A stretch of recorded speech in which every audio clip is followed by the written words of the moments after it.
Weather Authority forecast from Chief Meteorologist Bruce Katz. Well, today we were dodging showers and storms, especially during the afternoon. Right now, Viper showing the bulk of the rain really more so offshore. A couple of showers into Mississippi, and here's Port Sulphur, and east of that area, some of those showers. And as we take a look a bit farther north, heading up I-59, you got to go way up to Hattiesburg for light rain. But other than that, things are pretty quiet.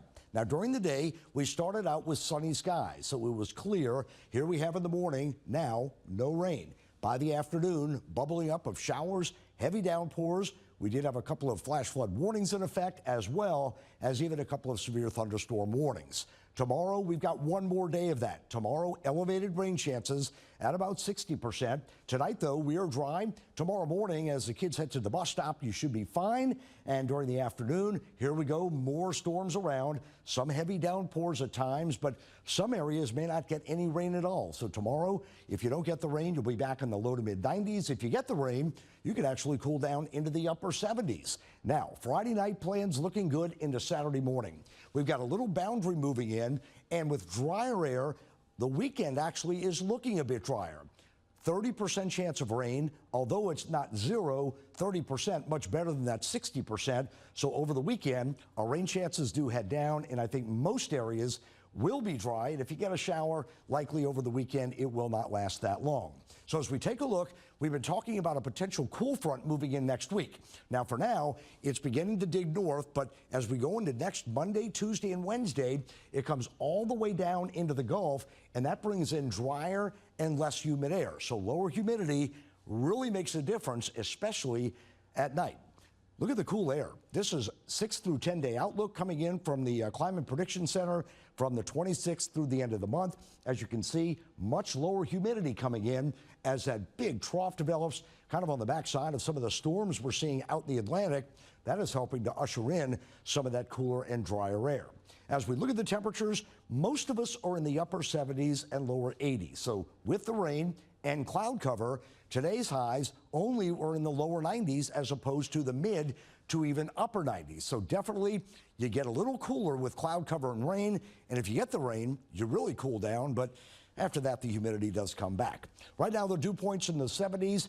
Looks like during the day tomorrow, late morning, a few spotty storms, especially after lunch through about 6 to 7 p.m. That's when the storms begin to pop. And look at the humidity out there. It is high, anywhere from 75 to almost 100%.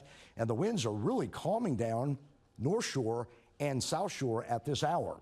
Taking a look at the tropics, we still have Erin out there. Erin is moving east-northeast at about 22.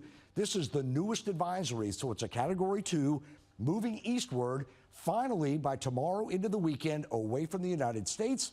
And that will finally bring some of the rain and some of the riptides coming in throughout the East Coast. Now, I'm going to put the wave action into motion.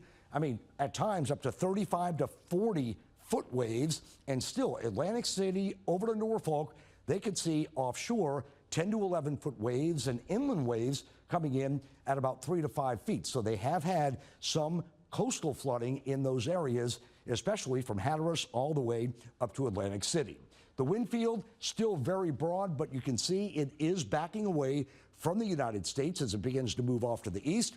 That will once again hit out to sea.